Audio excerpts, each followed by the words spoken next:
बच्चों, अब हम टाइप ऑफ असेक्सुअल रिप्रोडक्शन या अलैंगिक जनन की विधियों के बारे में चर्चा करते हैं। सबसे पहली विधि आती है वो है विखंडन या फिजन।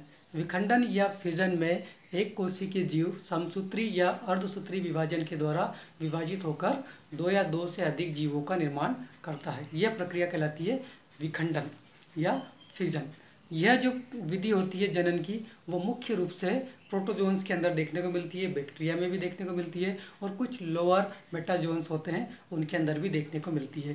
तो हम यहाँ पर एक कोशिकीय जीव के स्थान पर एक सेल का उपयोग भी कर सकते हैं, क्योंकि ये जितने भी ऑर्गेनिज्म है वो यूनिसेलुलर है। तो हम कहें कि जो फिजन होता है वो एक सेल समसूत्री या अर्धसूत्री विभाजन के द्वारा विभाजित होकर दो या दो से अधिक सेल्स का निर्माण करती है। तो इस प्रक्रिया में क्या होता है, सबसे पहले न्यूक्लियर मटेरियल उसका डिवाइड होगा, जिसको हम बोलेंगे कैरियोकाइनेसिस। क्या कहते हैं? कैरियोकाइनेसिस कहते हैं। इसके तत्पश्चात साइटोकाइनेसिस की प्रोसेस होती है, मतलब जो साइटोप्लाज्मिक कंटेंट होता है वो विभाजित हो जाता है और इस प्रकार से जो सेल बनती है वो अपनी पेरेंट सेल से छोटी होती है, आकार में छोटी होती है। जैसा फॉर एग्जांपल ये अमीबा है, तो सबसे पहले इसका कैरियोकाइनेसिस होगा, इसका जो केंद्रक होगा वो विभाजित होगा। ये न्यूक्लियस है इसका, तो क्या होगा, एक से दो न्यूक्लियस का निर्माण हो गया। तो यहाँ पर क्या हुआ, कैरियोकाइनेसिस की प्रोसेस हुई। जस्ट इसके बाद में ये विभाजित होकर, मतलब इसमें जो भी विभाजन की तल होगा उसके आधार पर इसको हम और डिवाइड करेंगे।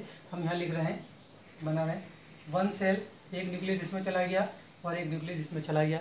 इस प्रकार से एक कोशिका से दो कोशिकाओं का निर्माण हो चुका है, एक अमीबा से दो अमीबा का निर्माण हो गया है। ये जो डॉटर सेल्स होती है, ये डॉटर ऑर्गेनिज्म है, वो अपने पेरेंट ऑर्गेनिज्म से आकार में छोटे होते हैं। तो सबसे पहले न्यूक्लियस डिवाइड हुआ, न्यूक्लियस डिवाइड होने के बाद में फिर साइटोप्लाज्म इसका डिवाइड हुआ। उसके बाद में क्या हुआ, विभाजन असूत्री या समसूत्री प्रकार का होता है। यहाँ पर समसूत्री या माइटोटिक डिवीजन यहाँ पर होता है, ताकि जो जेनेटिक मटेरियल या जेनेटिक कॉम्बिनेशन पेरेंट्स में है, जनक में है, वही जेनेटिक कॉम्बिनेशन किस में जाए, ऑफस्प्रिंग के अंदर चले जाए, संततियों के अंदर चले जाए। तो यहाँ पर जो विभाजन होता है वो कौन सा होता है, असूत्री विभाजन या समसूत्री विभाजन यहाँ पर होता है। इसके साथ में हमने इसके प्रकार लिखे हैं कि कितने प्रकार का ये विभाजन होता है। तो प्रकार में सबसे पहले हमने लिखा बाइनरी फिजन, विखंडन का टाइप है ये, तो द्विखंडन या बाइनरी फिजन। देखिए, इसमें एक कोशिका विभाजित होकर दो समान आकार की संतति का निर्माण करती है।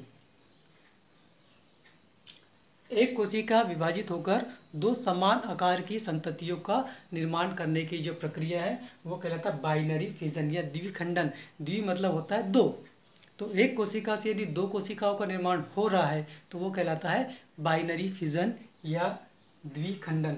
इसमें जो बनने वाली संतति होगी वो दोनों समान आकार की होगी। अपने पेरेंट से तो वो छोटी होगी, लेकिन दोनों का जो संततियाँ होगी उनका आकार कैसा होगा, समान होगा। तो इसमें एक कोशिका विभाजित होकर दो समान संतति कोशिकाओं का निर्माण होता है और हमें पता है कि इस प्रक्रिया में जो विभाजन होगा वो कौन सा होगा, माइटोटिक डिवीजन होगा। देखिए, यह प्रोटोजोन्स में मुख्यतः पाई जाती है। जो द्विखंडन की प्रक्रिया है कि इसमें देखने को मिलती है, प्रोटोजोन्स में मिलती है। इसमें सबसे पहले न्यूक्लियर डिवीजन होता है, मतलब न्यूक्लियस का डिवीजन होता है, देन उसके बाद में साइटोप्लाज्म का डिवीजन होता है। तो हम बोल सकते हैं कि karyokinesis is followed by cytokinesis, karyokinesis is followed by cytokinesis. तो ये हमको एक टर्म याद रख लीजिएगा कि कैरियोकाइनेसिस के जस्ट बाद क्या होता है, साइटोकाइनेसिस की प्रक्रिया होती है। अब ये बाइनरी फिजन या द्विखंडन कितने प्रकार का होता है, विभाजन के तल के आधार पर हम इसे अलग अलग प्रकार में बांट सकते हैं।